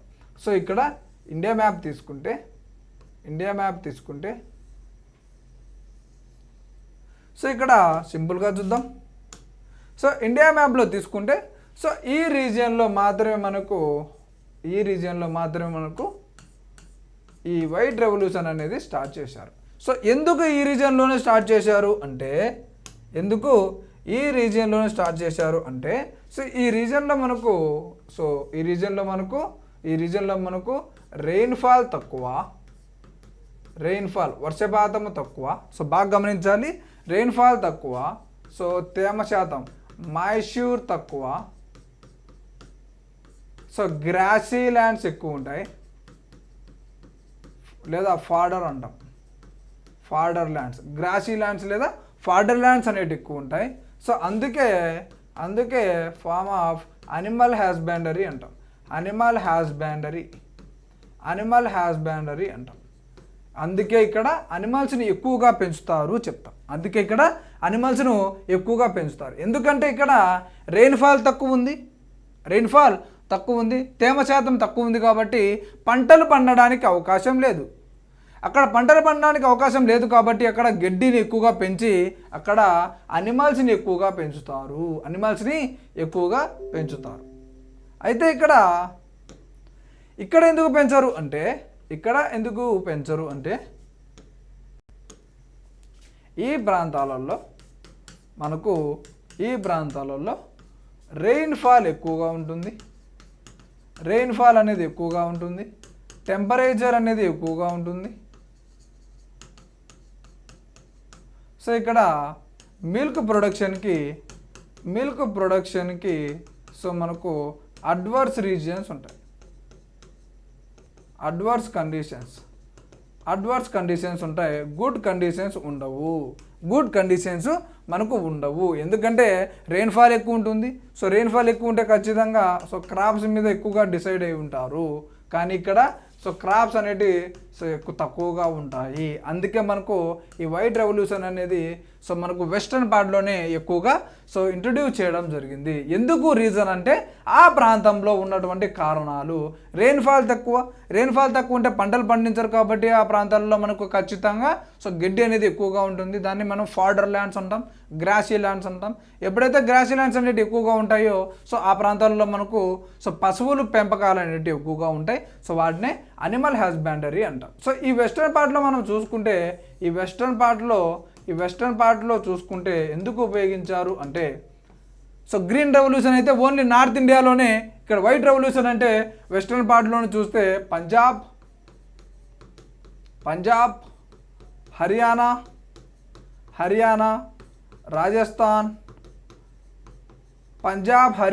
Rajasthan, so Gujarat, Gujarat, Maharashtra and Madhya Pradesh.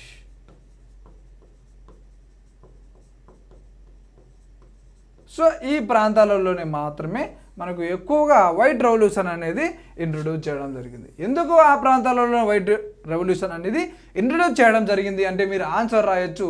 Rainfall తక్కువ, మాయిశ్చర్ తక్కువ. సో అందుకే అక్కడ గ్రాసీ ల్యాండ్స్ ఉపయోగిస్తారు. గ్రాసీ ల్యాండ్స్ని పెంచుతారు. సో క్రాప్స్ అనేటివి పెంచరు. ఎందుకంటే రెయిన్ఫాల్ తక్కువ. అదే రీజన్. ఎందుకు ఈ ప్రాంతాలలో మనకు మిల్క్ ప్రొడక్షన్ అనేది సో మనకు టఫ్ కండిషన్స్, అడ్వర్స్ కండిషన్స్ ఉంటాయి అంటే అక్కడ సో హెవీ రెయిన్ఫాల్ ఉంటుంది. మనకు రెయిన్ఫాల్ అనేది ఎక్కువగా ఉంటే ఖచ్చితంగా సో అనిమల్ హస్బెండరీ మీద సో మనకు ఇంట్రెస్ట్ ఉండదు. సో పంటలు పండించే దాని మీద ఇంట్రెస్ట్ ఉంది కాబట్టి మనకు సో వైట్ రెవల్యూషన్ పాల ఉత్పత్తి అనేది ఎక్కువగా వెస్ట్రన్ పార్ట్ ఆఫ్ ఇండియాలోనే ఎక్కువగా కాన్సన్ట్రేషన్ చేయడం జరిగింది ఆ టైమ్స్లో. ఓకే, సో దీని గురించి ఇంకా ఒకసారి చూద్దాం. సో ఇక్కడ కంప్లీట్గా మనకు వైట్ రెవల్యూషన్ అనేది కంప్లీట్గా చూసాం. సో వెరీ డెప్త్ అనాలిసిస్తో చూస్తున్నాం. సో మీకు సో యూపీఎస్సీ సో అదేవిధంగా గ్రూప్ 1, గ్రూప్ 2 కోర్సెస్ మనకు హెచ్ఆర్ ఇన్స్టిట్యూట్ యాప్లో అవైలబుల్గా ఉన్నాయి. So if you are interested so please contact this number. So 831766. So మీకు దీనికి సంబంధించినవి ఏమైనా డౌట్స్ ఉంటే 8317 సో 666-474కి ఇంట్రడ్యూస్ చేయండి. అదేవిధంగా 970 సో 440-2925కి కాల్ చేయండి. ఓకే, సో మీకు సో గ్రూప్ 1కి so UPSC answer writing, so అదేవిధంగా సో ప్రిలిమ్స్, సో దానికి సంబంధించి గ్రూప్ 1కి సంబంధించినటువంటి ఆన్సర్ రైటింగ్, సో గ్రూప్ 2కి సో మీకు బైలింగ్వెల్లో క్లాసెస్ అనేటివి అప్లోడ్ అవుతాయి. So if you are interested please contact this numbers. Okay, so next మనము సో బ్లూ రెవల్యూషన్ గురించి చూద్దాం.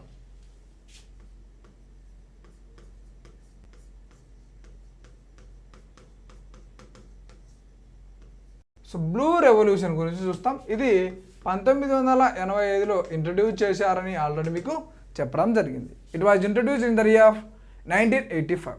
సో దేనికోసము ఫిష్ ప్రొడక్షన్ని పెంచడానికి, చేపల ఉత్పత్తిని పెంచడానికి. బ్లూలోనే ఉంది మనకు వాటర్లో ఖచ్చితంగా సో ఫిషెస్ ఉంటాయని గుర్తుపెట్టుకోండి. సో ప్రపంచంలో వరల్డ్ 2018 డేటా ప్రకారము 179 మిలియన్ టన్స్ ఉంది. 179 మిలియన్ టన్స్ ఉన్నాయి చేపలు. అయితే 2030 నాటికి టార్గెట్ ఏంటంటే 2030 నాటికి టార్గెట్ ఏంటంటే సో ఇక్కడ 204 మిలియన్ టన్స్ని పెంచడమే దీని యొక్క ముఖ్య ఉద్దేశం. అయితే సో 2018 డేటా ప్రకారం 179 మిలియన్ టన్స్ ఉన్నాయి. 2030కి టార్గెట్ ఏం పెట్టుకున్నారంటే 204 మిలియన్ టైమ్స్ను మనకి ఫిష్ ప్రొడక్షన్ చేయాలి అని. ఓకే, సో లార్జెస్ట్ ప్రొడ్యూసర్ ఎవరు, ప్రపంచంలో లార్జెస్ట్ ప్రొడ్యూసర్ ఎవరు అంటే మనం ఆన్సర్ చేయాలి. 1వ స్థానంలో చైనా ఉంది, 2వ స్థానంలో మన ఇండియా ఉంది.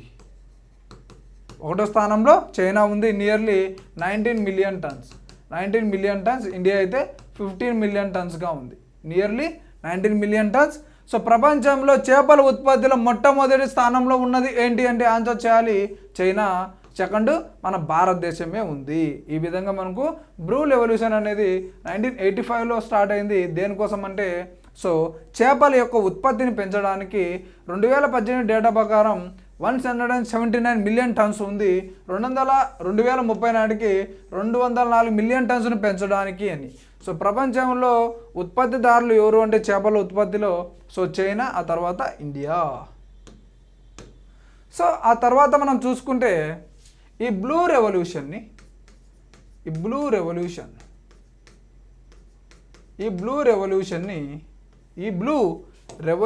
మనకు సో ఏ ఇయర్ ప్లాన్లో, ఏ పంచవర్ష ప్రణాళికలో ఉపయోగించారు అంటే సెవెంత్ 5 ఇయర్ ప్లానింగ్లో.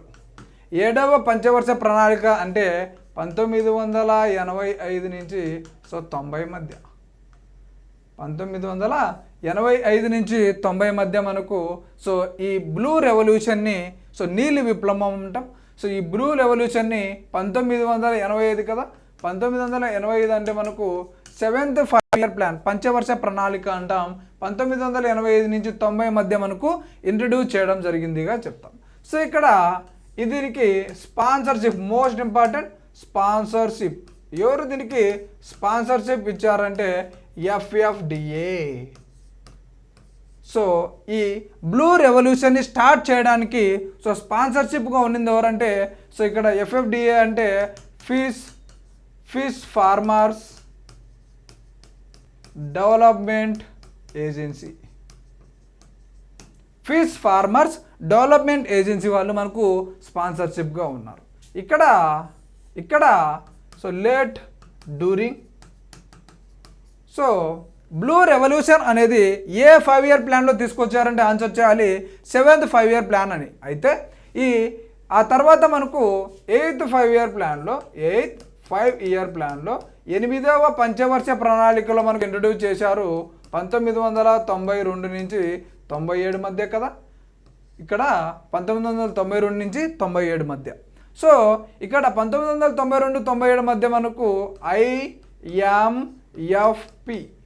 IMFE అనేది ఇంట్రడ్యూస్ చేయడం జరిగింది. ఇక్కడ IMFE అంటే ఏంటంటే ఇక్కడ ఆ చేపల ఉత్పత్తిని ఇంటెన్సివ్ అంటే ఇంకా పెంచాలి అని చెప్పి intensive marine fisheries programme. So ఇక్కడ 7వ పంచవర్ష ప్రణాళికలో అయితే బ్లూ రెవల్యూషన్ని తీసుకొచ్చారు. దానికి ఎక్స్టెన్సివ్గానే మనకు 8th 5 ఇయర్ ప్లాన్లో సో IMFP అంటే ఇంటెన్సివ్ మెరైన్ ఫిషరీస్ ప్రోగ్రామ్ అనేది తీసుకురావడం జరిగింది. అదేవిధంగా మోస్ట్ ఇంపార్టెంట్ థింగ్ ఏంటంటే IMFP అనేది సో మనకు సో ఇక్కడ సో 8th 5 ఇయర్ ప్లాన్లో తీసుకొచ్చారు కదా.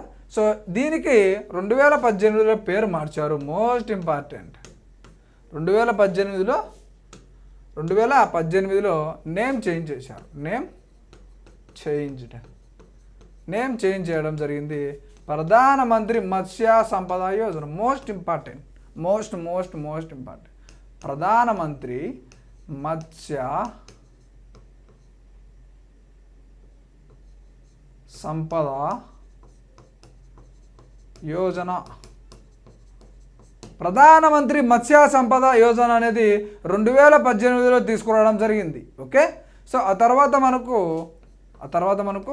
1985 నుంచి 90 మధ్య మనకు బ్లూ రెవల్యూషన్ అనేది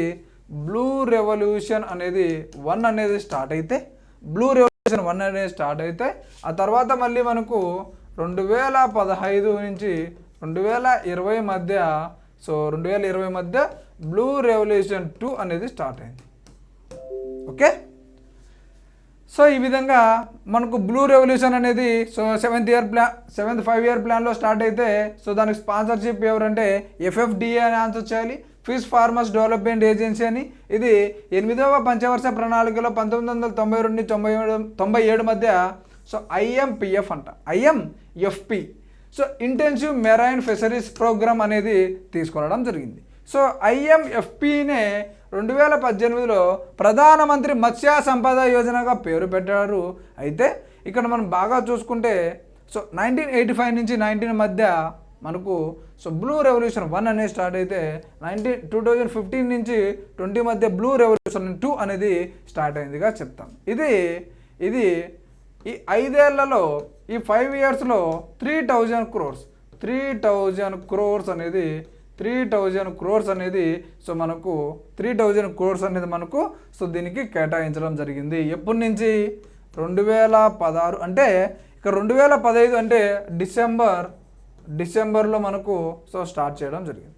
ఓకే, 2015 డిసెంబర్లో స్టార్ట్ అయిందంటే మ్యాక్సిమం సో డిసెంబర్ అనేది వచ్చిందంటే 2015 కంప్లీట్ అయింది. కాబట్టి ఇక్కడ మనము 2015-16 నుంచి 2019-20 మధ్య తీసుకుంటే ఈ 5 సంవత్సరాలకు 3000 కోట్లు అనేది సో ఈ బ్లూ రెవల్యూషన్ కింద మనకు స్టార్ట్ చేయడం జరిగింది. మోస్ట్ ఇంపార్టెంట్ థింగ్, ఐఎంఎఫ్పికి నేమ్ ఏం చేంజ్ చేశారు అంటే మోస్ట్ ఇంపార్టెంట్ ప్రధానమంత్రి ఫసల్ బీమా యోజన, ప్రధానమంత్రి మత్స్య సంపద యోజనగా పేరు పెట్టారు. సో నెక్స్ట్ చూద్దాం. అయితే ప్రధానమంత్రి మత్స్య సంపద యోజన కింద ఇది మనకు దేని కింద వస్తుంది? అగ్రికల్చరల్లే కదా, అంటే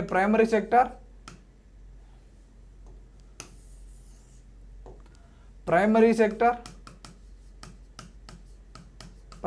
సెక్టార్లో అంతర్భాగమే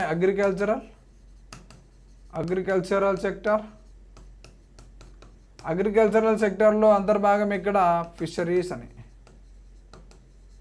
ఓకే, ఈ ఫిషరీస్ అని దీన్నే మనం ఏమంటాము? Blue economy.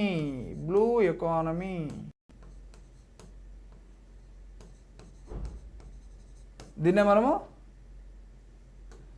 మనం ఏమంటాము? Blue economy.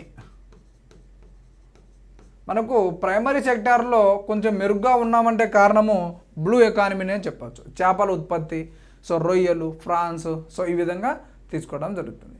సో ఇక్కడ ప్రధానమంత్రి మత్స్య సంపద యోజన కింద మనకు ఫిషెస్ అన్నట్టు వస్తాయి అగ్రికల్చరల్ సెక్టర్ కింద. సో ఇక్కడ గ్రాస్ వాల్యూ యాడెడ్కి సో 9% ఉంది.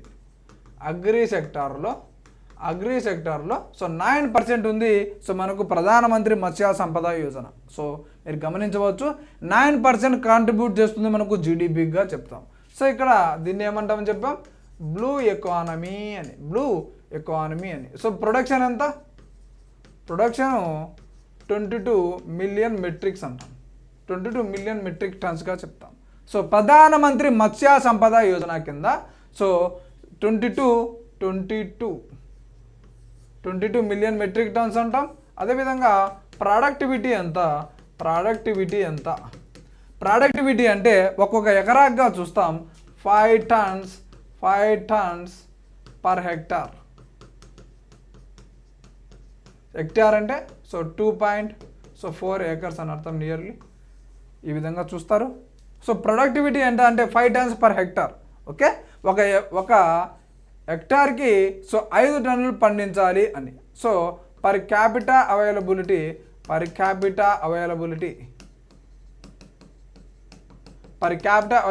ఎంత అంటే సో 12 kgs. సో ప్రధానమంత్రి మత్స్య సంపద యోజన కింద చూస్తున్నాం. సో ప్రధానమంత్రి మత్స్య సంపద యోజన కింద మనకు ఎక్స్పోర్ట్ వాల్యూ ఎంత ఉండాలి? ఎక్స్పోర్ట్ వాల్యూ ఎంత ఉండాలి అంటే సో ఇక్కడ మనం ఆన్సర్ చేయాలి 1 lakh crore. 1 lakh crore, 1,00,000 కోట్లకి పెంచాలి. అదేవిధంగా పోస్ట్ హార్వెస్ట్ లాసెస్ని అంటే రిడక్షన్. పోస్ట్ హార్వెస్ట్ లాసెస్ని కూడా తగ్గించాలి. ఎంతకు తగ్గించాలి? ప్రస్తుతం 2025 ఉంది, దీన్ని 10%కు తగ్గించాలి, 10%కి తగ్గించాలి. పోస్ట్ హార్వెస్ట్ లాస్ ఎందుకు ఇక్కడ తక్కువ ఉంది అంటే, ఇక్కడ మీరు బాగా గమనిస్తే చేపలు పడతారు. చేపలు పట్టిన తర్వాత ప్రస్తుతము 100 నుంచి మనకు 100 చేపలు తీసుకుంటే అందులో 20 నుంచి 25% చేపలు మనకు పట్టిన తర్వాత అవి చెడిపోతున్నాయి. సో ఆ విధంగా చెడిపోకుండా కోల్డ్ స్టోరేజ్ ఏర్పాటు చేయడం, సో ఆ విధంగా కేవలం 10%కి తగ్గించాలి. 20-25%గా ఉన్నటువంటి చేపల నష్టాన్ని 10%కి తగ్గించాలి అని ప్రధానమంత్రి ఇక్కడ మత్స్య సంపద యోజన కింద మాట్లాడుతున్నాం. ఓకే, జీవీఏలో ఎంత sector 9%, so 22 million tons. So ఇప్పుడు 15 ఉంది, సో దాన్ని 22కి పెంచాలి.